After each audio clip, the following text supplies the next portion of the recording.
Cylinder ಕೊರತೆಯ ಆತಂಕದಿಂದ ಸೌದೆ ಸಂಗ್ರಹಕ್ಕೆ ಗ್ರಾಮೀಣ ಭಾಗದ ಜನರು ಮುಂದಾಗಿದ್ದಾರೆ. ಹಳೆ ಸಂಪ್ರದಾಯದಂತೆ ಕಟ್ಟಿಗೆ ಸಂಗ್ರಹಣೆ ಮಾಡಲು ಜನ ಮುಂದಾಗಿದ್ದು, ಗದಗ ತಾಲೂಕಿನ ಹಿರೇಕೊಪ್ಪ ಗ್ರಾಮದ ಮಹಿಳೆಯರ ತಂಡದಿಂದ ಸೌದೆ ಸಂಗ್ರಹ ಮಾಡಲಾಗುತ್ತದೆ.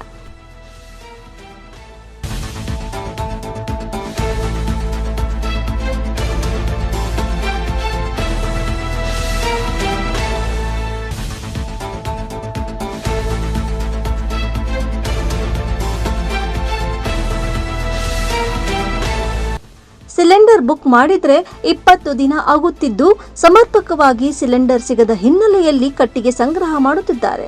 ಊರಾಚೆ ಇರುವ ಹಳ್ಳ ಕೊಳ್ಳಗಳ ಬದಿಯಲ್ಲಿ ಬೆಳೆದ ಜಾಲಿ ಕಟ್ಟಿಗೆ ಹುಡುಕುತ್ತಿದ್ದಾರೆ.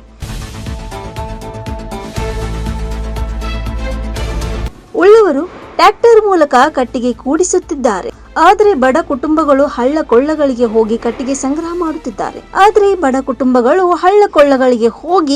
ಸಂಗ್ರಹಿಸುತ್ತಿದ್ದಾರೆ.